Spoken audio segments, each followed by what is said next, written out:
Hey, my name is Ethan. I'm 27. 3 months ago, I was house-sitting for my best friend's parents when I found his mom standing in the kitchen at midnight, telling me her marriage was over and she didn't want to be alone. She said, "This stays between us." And I whispered back, "Then don't scream my name." I can still smell her jasmine perfume in that dark hallway. I can still feel the cool marble under my hands when I was trying not to reach for her. She kissed me once, soft, terrified, and everything in that perfect house stopped feeling innocent. If you're watching this right now, tell me where you're from in the comments, because I still don't know if what we did was wrong. I sat in my car at the end of their cul-de-sac, engine off, watching the front door of the house where I'd spent half my life. The porch light was on, that warm yellow glow spilling onto the driveway like an invitation I didn't deserve. The door stood slightly open. My hands were tight on the steering wheel. My heart was doing that thing where it felt too big for my chest. I'd driven past this house 100 times since everything fell apart, but I'd never stopped. Never parked, never let myself remember what it felt like to belong there. But tonight was different. Tonight, she'd sent me a message. I need to tell you how I got here, how a simple house-sitting favor turned into the kind of secret that changes everything. How my best friend's mom went from the woman who made me leftovers and called me honey to the woman whose jasmine perfume I could still smell on my pillowcase weeks later. My best friend's mom said, "This stays between us." I whispered back, "Then don't scream my name." And everything in that quiet, perfect house stopped feeling innocent. To explain how I ended up in this parking spot at 2 a.m, staring at a door I shouldn't walk through, I have to go back. Back to the week everything still looked normal. Back to when I was just Ethan, the broke white guy who'd been half-adopted by a black family in the suburbs. The one who showed up for dinner 3 times a week and fell asleep on their couch watching games with Jamal. Back to before I knew what Vanessa's hand felt like against mine in the dark. Months earlier, I woke up to the sound of my upstairs neighbors screaming at each other and the burnt coffee smell coming from my own kitchen because I'd forgotten to turn off the pot the night before. My apartment was small.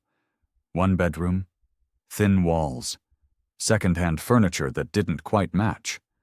The kind of place you live in when you're 27 and still figuring out if freelance graphic design is a real career or just an expensive way to avoid getting a normal job. I dumped the burnt coffee, grabbed my laptop, and headed to the cafe where my sister Mia worked. She saw me coming and already had my usual ready. Black coffee, blueberry muffin. "You look like shit," she said, sliding the cup across the counter. "Good morning to you too." "I'm serious. When's the last time you slept somewhere that wasn't that ratty couch?" "I have a bed, Mia." "Yeah, covered in laundry and design projects." She leaned on the counter. "You spend more time at Jamal's parents' place than your own apartment. That's not healthy." "They don't mind." "That's not the point." She gave me that look. The one that said she was about to turn into the younger sister who somehow had her life together better than I did. "You treat their house like it's yours. One day you're gonna have to actually build your own life instead of borrowing someone else's." I didn't have a good answer for that. Because she was right. The Coles house had been my safe place since high school. Their kitchen, their couch, the guest room where I'd crashed more times than I could count when my own family felt too loud or too cold or too much like a place I didn't belong. Vanessa always made sure there was food, always asked how I was doing, always treated me like I mattered. That night, I showed up at their place around 6. Let myself in through the side gate like I'd done 1,000 times. Jamal was in the kitchen, still in his scrubs from his hospital shift, digging through the fridge. "Yo, E," he said without looking up. Mom made that pasta thing you like. I could smell it. Garlic, tomatoes, fresh basil. Vanessa came around the corner carrying a laundry basket, hair pulled back, wearing one of those soft cardigans that made her look elegant even when she was doing chores. "Ethan," she said, smiling, "you're just in time. I made too much again." "You always make too much, Mrs. Cole. And you always show up to help me finish it." She set the basket down and squeezed my shoulder as she walked past. Her perfume hit me.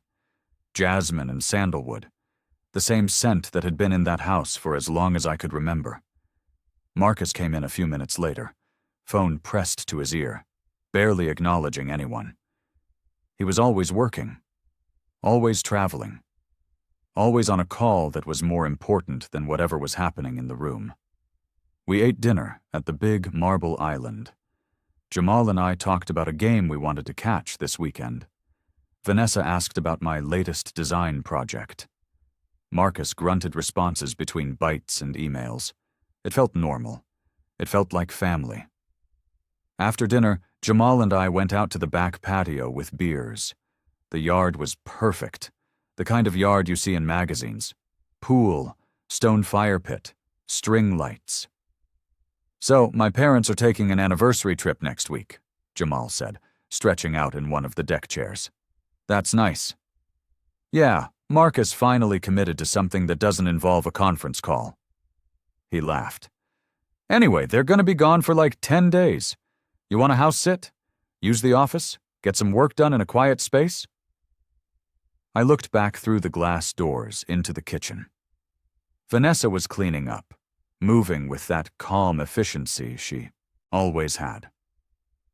The house was warm, bright, everything my apartment wasn't. "You sure they won't mind?" "Are you kidding? My mom loves you. You're basically her other son." Jamal took a swig of his beer. "Plus, somebody's got to feed the dog and make sure the place doesn't get robbed." "Yeah, okay, that sounds good. Cool, I'll text you the dates." I stayed another hour, then drove back to my cramped studio, already imagining what it would feel like to work in their quiet home office instead of at my kitchen table with the neighbor's bass thumping through the walls. The next week passed in a blur of deadlines and prep. I cleared my schedule, packed my laptop and tablet, told Mia I'd be staying at the Coles place for a bit. She raised an eyebrow. "You know that's not your house, right?" "I'm house sitting. It's a favor." "Uh-huh." She wiped down the espresso machine. "Just don't get too comfortable. You've got to build your own life eventually, E." I didn't tell her that the Coles house felt more like home than anywhere I'd ever lived.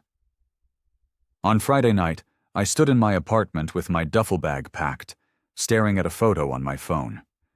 Me and Jamal from senior year. Young, stupid, grinning like we owned the world. I texted him, "See you tomorrow, man. I'll take care of the palace." He sent back a string of laughing emojis and a thumbs up. I set my alarm and fell asleep thinking about marble countertops and silence. Saturday morning, I pulled into their driveway around 11. The house was busy. Jamal was in sweatpants, half asleep. Marcus was stressed, barking at someone on the phone while he loaded his suitcase into his car. Vanessa was in leggings and an oversized t-shirt, managing everything like she always did. "Ethan!" She waved me inside. "Thank you so much for doing this." "No problem, Mrs. Cole." She walked me through the house, going over the details. Alarm code, dog's feeding schedule, trash pickup days, where the spare keys were. Her voice was steady, organized, but I noticed she seemed a little distracted, a little tired. Marcus barely said goodbye to her, just a quick peck on the cheek before he drove off, still on his phone. Jamal gave his mom a long hug, promised to check in, then dapped me up. "Don't break anything, bro." "I'll try." By late afternoon, the house was mine. I set up my laptop in the home office, opened the windows, let the quiet settle over me like a blanket. The fridge hummed. The kitchen clock ticked. Somewhere in the house I could still smell Vanessa's perfume lingering in the hallway. I made myself a sandwich and ate it at the island, feeling like I was playing house. That evening, I walked to the kitchen in gym shorts to grab a snack. And I nearly ran into Vanessa. She was standing by the counter in a silk robe and a headscarf, barefoot, holding a glass of wine. We both froze. "Mrs. Cole. Ethan." Her voice was calm, but surprised. I didn't go." The fridge hummed between us. An old R&B song played softly from a speaker somewhere. "I thought Marcus went alone." She set her glass down. Her hands were shaking slightly. We're in a trial separation. Jamal doesn't know." The words hung there. I didn't know what to say. She gestured to the island. "Sit, please." We sat across from each other in the dim kitchen light. She explained it calmly, like she was giving a work presentation. Marcus wanted space. They'd been drifting for months. The anniversary trip was supposed to be a last-ditch effort, but at the last minute, he'd decided to go alone. She looked at me with tired eyes. "This stays between us. Please, Jamal can't know, not yet." I nodded, my brain scrambling. "Of course, I feel like I'm intruding." "You're not." She took a shaky breath. "I don't want to be in this big house alone, but I also can't let Jamal see me like this, so can we just pretend everything's normal?" Something like that. I tried to cut the tension, tried to make her smile. "Okay, but if we're keeping secrets, then don't scream my name." The second the words left my mouth, I regretted them. Her eyes widened. Then, despite everything, she laughed. A real, surprised laugh. "Ethan, I'm sorry, that was stupid?" She was smiling now, shaking her head. "Yes, very." But the air had changed between us. Charged, waited. We set ground rules. I'd stay in the guest room. We'd keep our distance. Be respectful. Act normal if Jamal dropped by. That night, I lay awake in the guest room, staring at the ceiling, listening to her footsteps down the hall, listening to her bedroom door close softly. And I whispered to myself, "This is still just house-sitting, right?" Sunday morning, I woke to the smell of coffee and bacon. I hesitated before going to the kitchen, but she was already there, dressed in athleisure, hair pulled back, making breakfast like nothing had happened. "Morning," she said without looking up. "Morning." We moved around each other carefully. I poured coffee. She plated food. We ate on opposite sides of the island, making small talk about the weather and the dog. It felt strange, but not bad. After breakfast, I sat up in the office and worked for hours. The light was perfect. The quiet was perfect. Everything about that house made it easy to focus. Around noon, Vanessa asked me to help her bring in groceries. Outside, the neighbor, Karen, the divorced woman who lived 2 doors down, waved from her driveway. "Hey, Vanessa, spending Sunday together, I see." She smiled a little too knowingly. Vanessa stiffened. "This is Jamal's friend, Ethan. He's house-sitting while—" She trailed off. "Oh, of course." Karen's eyes lingered on me. "You two look cute together, though." I felt my face heat up. Vanessa quickly corrected her, but the moment stuck. That evening, she suggested we watch something neutral on TV. We sat on opposite ends of the couch, pretending to focus on a home renovation show. But I kept noticing the way she tucked her feet under her, the way she absently twisted her wedding ring. When the show ended, she stood and stretched. "Thanks for being here, Ethan. The house feels less loud when someone else is in it." She turned off the TV, leaving only the fridge hum and the glow of the porch light through the window. "Good night, Mrs. Cole." "Good night." 2 bedroom doors closed separately down the hall. The days started to blur together in a strange domestic rhythm. Monday, she asked me to drive her to a wine night at Karen's house. She didn't want to drink and drive, and she didn't want Marcus hearing she'd stayed home looking depressed. I waited in the car while she was inside, scrolling my phone, feeling oddly protective. When I picked her up later, Karen insisted I come in just for a minute.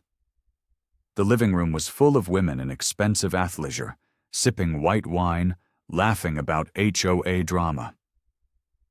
Karen, a little tipsy, pointed at me and said, "Vanessa, this one's too cute to just be your son's friend." Another woman chimed in, "Did you finally upgrade?" Vanessa's face flushed. She laughed it off, but she didn't correct them right away. When she finally did, there was a beat of hesitation. "He's Jamal's friend, Ethan, practically my other son." The drive home was silent, tense. She stared out the window. I kept my eyes on the road. When we pulled into the driveway, she said quietly, "Thank you for the ride." "Anytime." She didn't look at me when she got out. Over the next few days, we settled into something that felt almost normal. Breakfast together. Small talk. Shared chores. Wednesday, I fixed a loose cabinet door and a flickering hallway light. She thanked me, and for a second, I felt useful. Needed. Thursday, Jamal stopped by after a shift. We watched a game, joked like old times.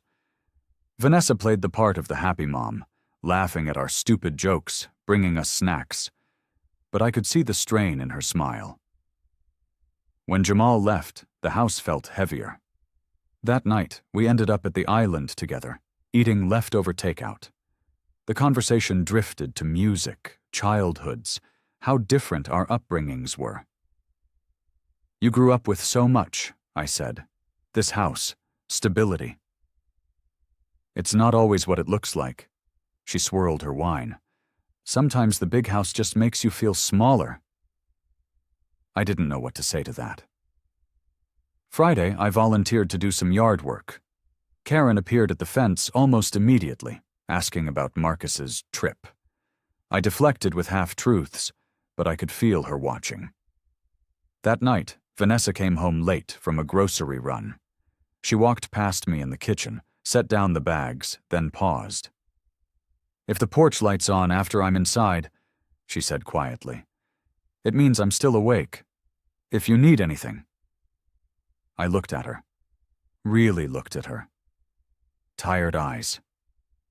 Guard down. "Okay." She turned the porch light on before closing the front door.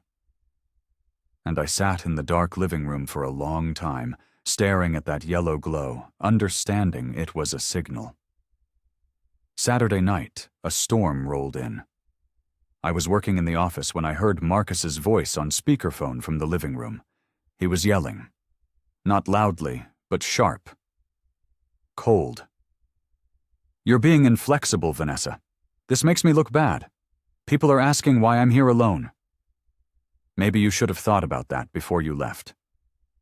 "Don't make this about me. You're the one who refused to come. Because you made it clear you didn't actually want me there."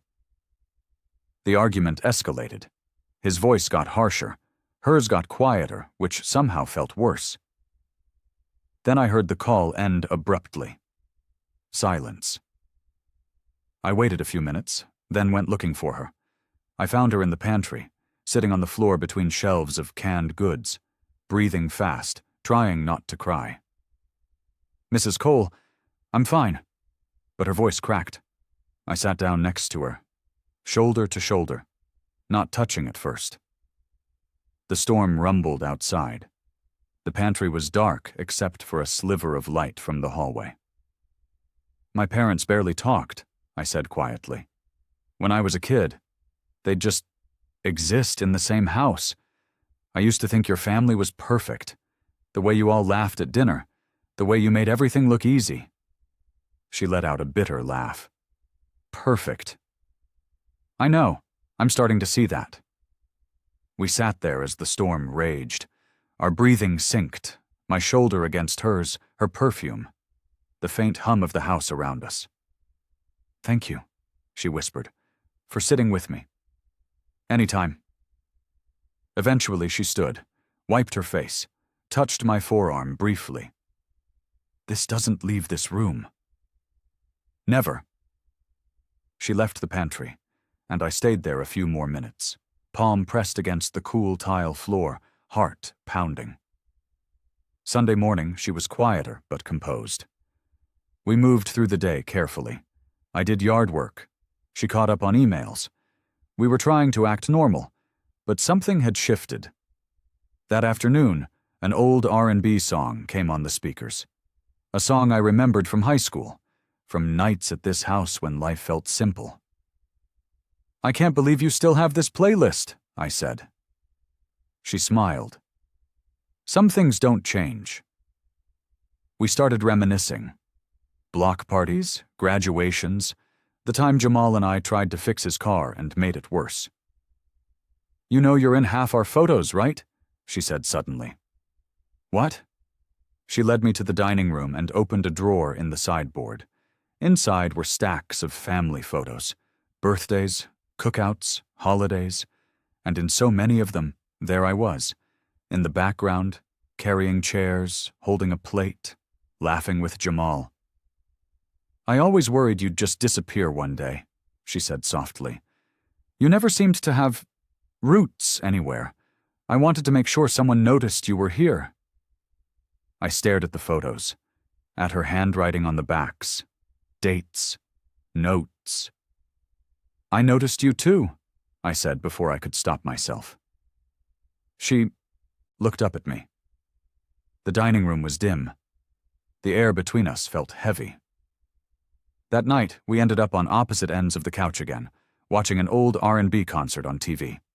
When a slow song came on, she stood up and offered me her hand. "Dance with me." "Mrs. Cole, just dance with me, before I lose my nerve." I took her hand. We slow danced in the living room, my hand at the small of her back, her head almost resting on my shoulder. The fridge hummed. The music played soft. We didn't speak. We just moved. And then her phone buzzed on the coffee table. A text from Jamal lit up the screen. We pulled apart like we'd been burned. "I should," she started. "Yeah, me too." We went to our separate rooms, but I lay awake for hours, feeling the ghost of her hand in mine. Monday morning, Vanessa mentioned she needed to look at furniture, office chairs, bedroom stuff Marcus had promised to replace months ago.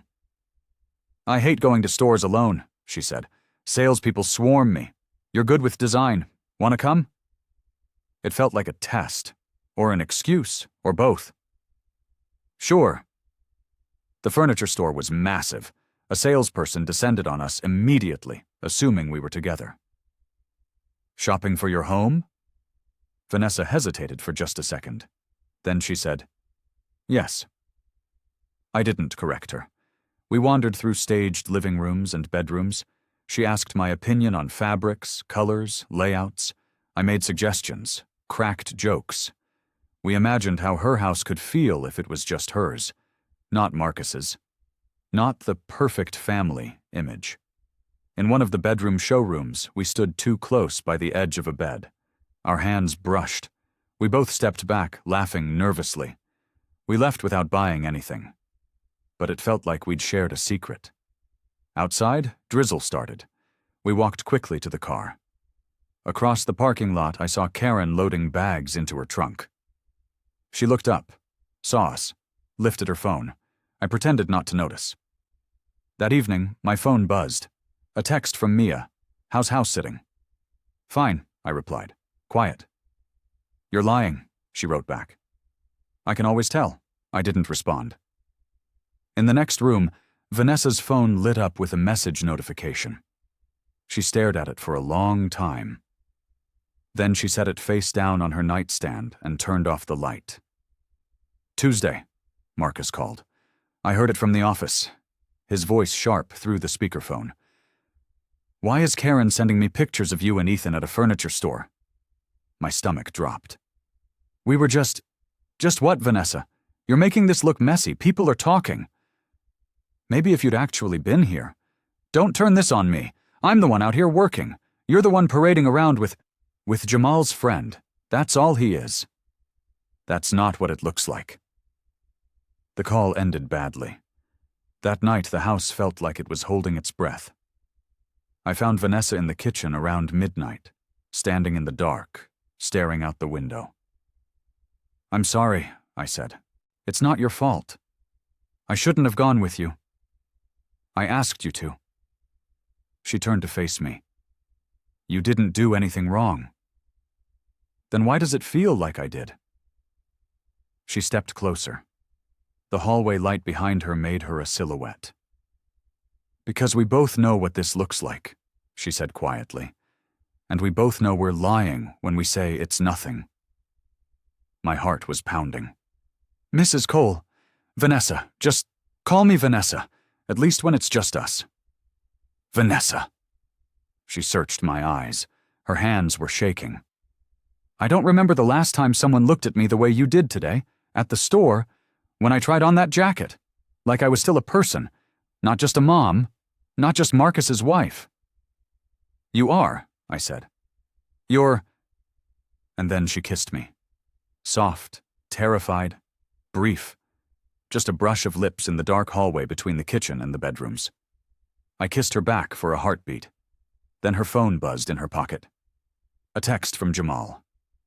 You good, Mom? We separated instantly. She stepped back, hand over her mouth, eyes wide. I'm sorry, she whispered. I shouldn't have. It's okay. No, it's not. She backed toward her room. We can't. I know. She disappeared into her bedroom, and I stood alone in the dark hallway, breathing hard, knowing everything had just changed. Wednesday morning felt like walking through glass. Vanessa was already dressed for work when I came to the kitchen. Hair perfect, makeup flawless, her professional armor back in place. Good morning, she said without looking at me. Morning. We moved around each other like strangers, polite, careful. The kiss hung between us like smoke. She left early. I sat at the island with my coffee, staring at the marble countertop, replaying the moment her lips touched mine. I needed to talk to someone. I drove to Mia's cafe. She took one look at me and said, Office, now. In the back room, surrounded by coffee supplies and the hum of the espresso machine through the wall, I told her, not everything, but enough. I'm staying at a friend's parents' place. The mom is going through something. Her husband's away. We kissed. Once. Mia closed her eyes. I know. Do you? She leaned against the desk. You're the white friend living in a black family's house. The mom is married. The son is your best friend. You really don't see how bad this could go. It was just a kiss. It's never just a kiss. She grabbed my shoulders. Listen to me. You're not a kid anymore. This isn't your family. You need to choose who you're protecting here, because when this blows up, and it will, someone's getting hurt. I don't want to hurt anyone. Then you need to leave that house. Today. But I didn't. I got back to the Coles place that evening. Vanessa was already home, moving through the kitchen like nothing had happened. Marcus might come back early, she said, chopping vegetables, to check on things. Okay. We need to make sure nothing looks questionable. I nodded, feeling like the problem even though she'd kissed me first. That night, I lay in the guest room, writing texts I never sent. I'm sorry. I didn't mean to. We should talk about... I deleted them all. Thursday passed in a blur of work and avoidance. Then Friday afternoon, I heard a car in the driveway. I looked out the office window. Marcus was home. Days early. My stomach dropped. He came through the front door with his suitcase, surprised to see me at the desk in the middle of the day. Ethan, You're still here? Yeah, just working, keeping an eye on things. His eyes lingered on me a little too long. Good. Good. Vanessa came down the stairs, forced smile in place. Marcus, you're back early. Thought I'd surprise you. It didn't feel like a good surprise. That evening, Jamal came over for dinner. He was excited, talking about his parents trying again. I pushed food around my plate, barely eating. Marcus was performatively charming, complimenting Vanessa's cooking, asking me about my design work, offering me another project when things settled down. Under the table, Vanessa's leg bounced. After dinner, Marcus pulled me aside to the den. So, he said, closing the door, has everything been okay here? With Vanessa? Yeah, of course. She's been managing okay, with me gone? She's been fine. He studied me. You've been around a lot. I appreciate you keeping her company. But I'm back now, so things can go back to normal. There was an edge in his tone, a warning. Sure, no problem. That night, I heard them fighting through the vents, muffled but angry. Words like boundaries and that boy in our house drifted through the walls. I stared at the guest room ceiling, realizing I was no longer invisible in this family's story. Saturday morning, everyone moved carefully. Jamal suggested lunch. Vanessa agreed, trying to keep peace. Karen showed up mid-morning with a plant for Marcus's return. Her smile was too bright, her questions too pointed.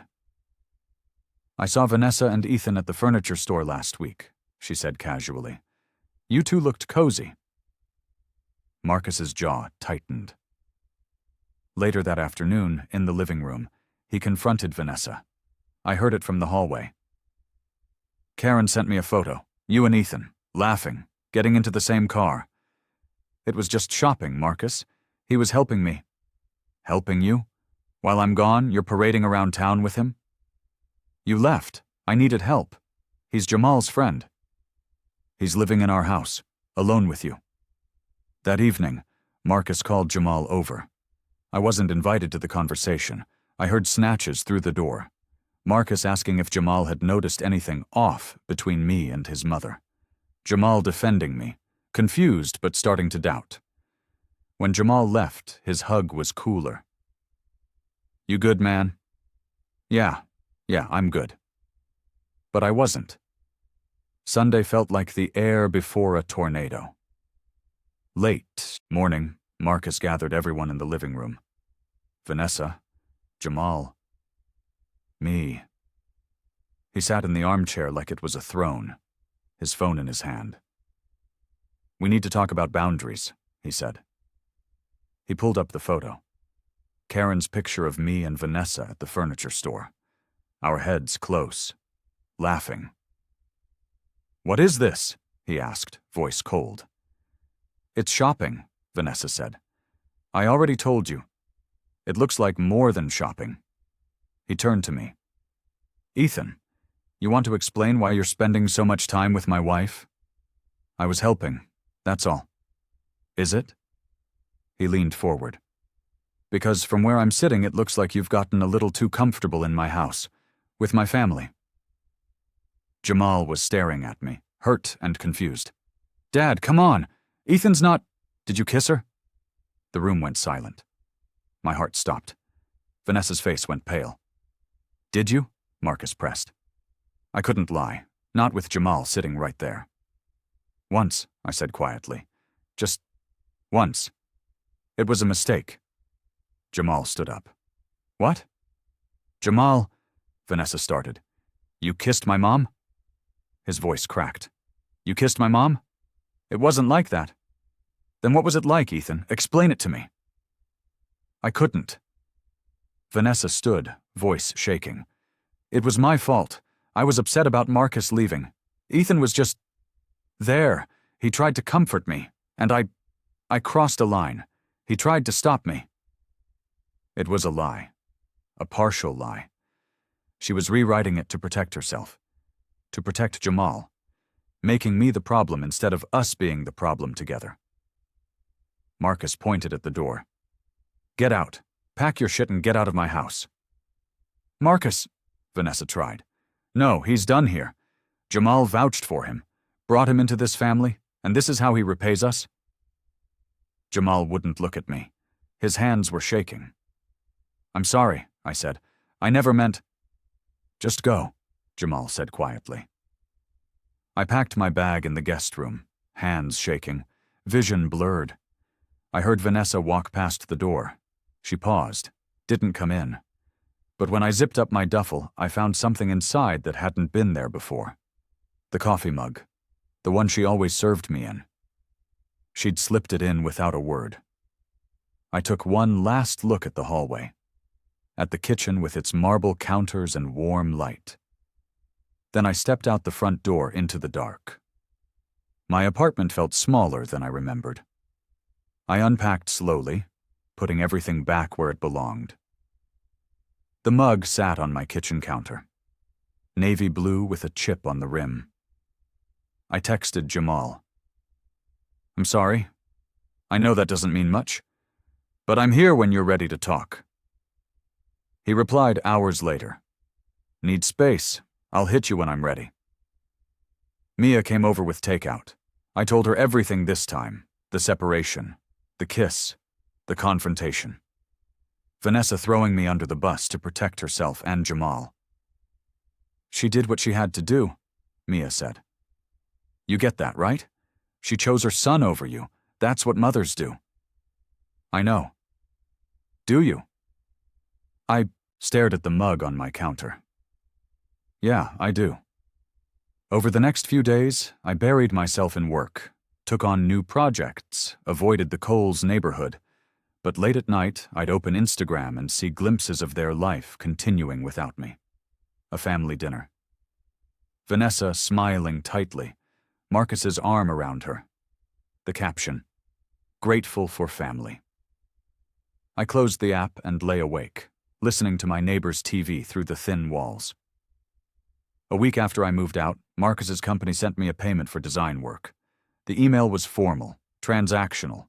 It stung more than I expected. Mia set me up on a date, a friend of a coworker.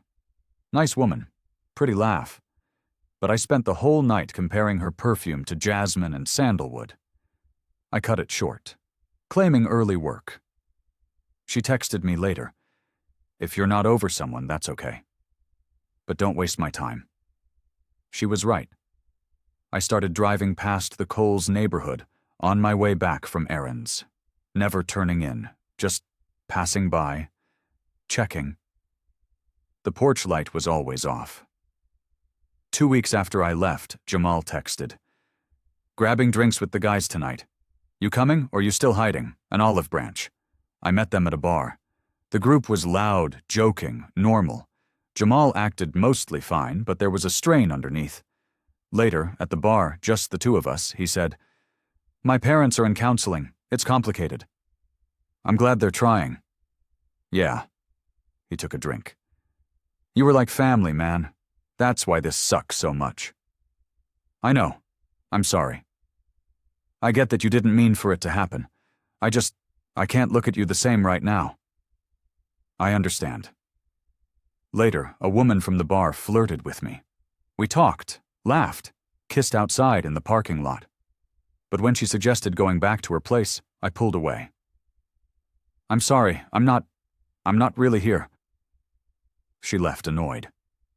I drove home, washed my face, stared at myself in the mirror.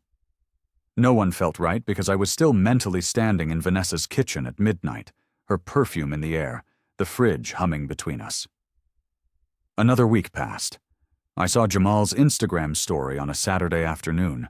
A backyard cookout at the Coles place, kids in the pool, music playing, laughter, and in the background of one photo the porch light was on, even though it was barely dusk. My chest tightened. It was our signal, the one she'd created. If it's on, it means I'm still awake if you need anything. I tried to rationalize it. Coincidence. She'd just forgotten to turn it off. But I kept staring at that photo. Hours passed. I worked. ate, tried to watch TV. Around 2 in the morning, my phone buzzed. Unknown number, a photo. The Coles' front porch, taken from the sidewalk. The porch light glowing. The door closed. The message. Some things still stay between us. I sat on the edge of my bed, phone in my hand, heart hammering. I knew that angle, that view. It was where I used to park when I'd stay late, before everything fell apart. I grabbed my keys. The drive felt like it took hours and seconds at the same time. I parked half a block away, engine off, hands tight on the wheel.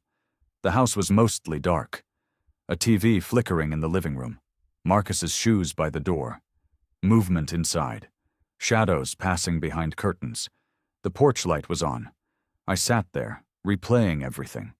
The pantry floor. The drawer of photos. The hallway kiss. The confrontation. Vanessa slipping that mug into my bag. After what felt like forever, the front door opened. Vanessa stepped out in an oversized sweater and leggings. Barefoot, hair loose.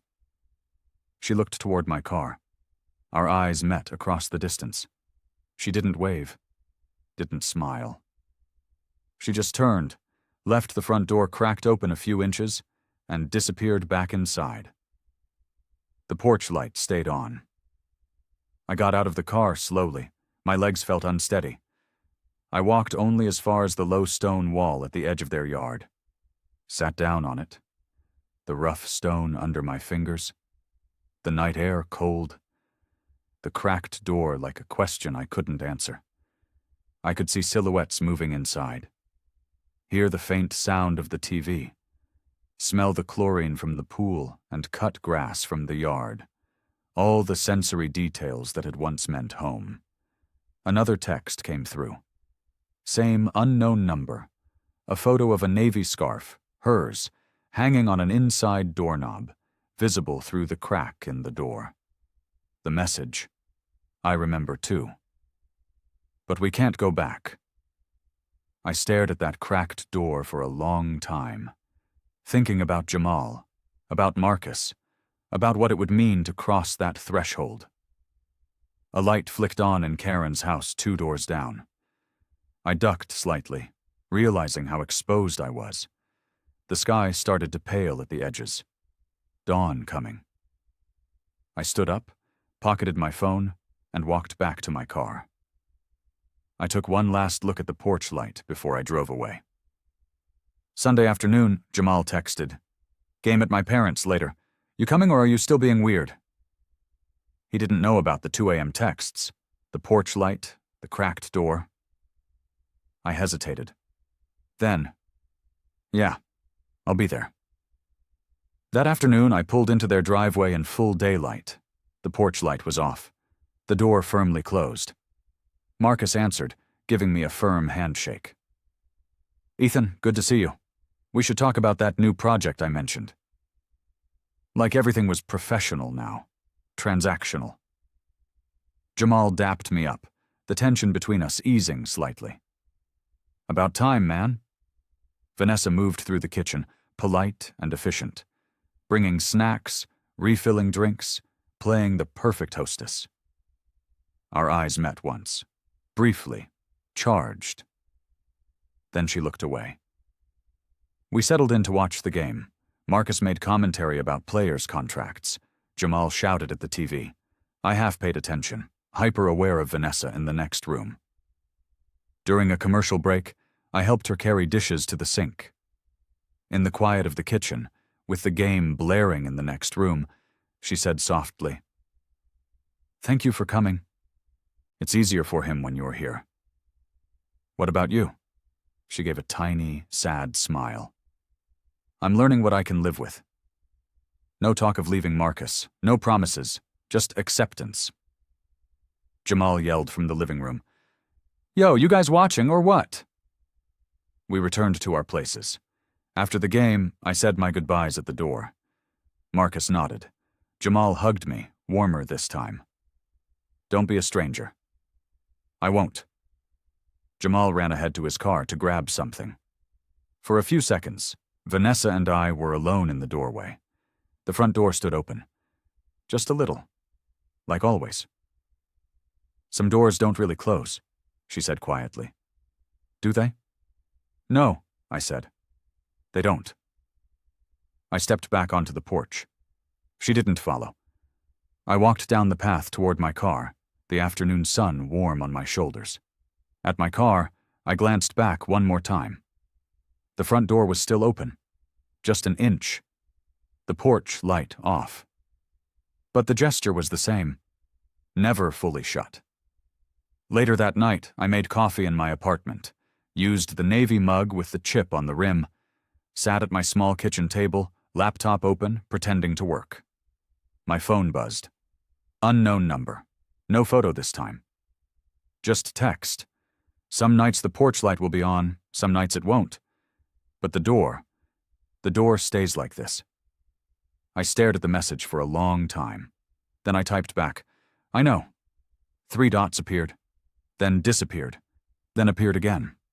Finally, good. I set my phone down and looked around my cramped apartment.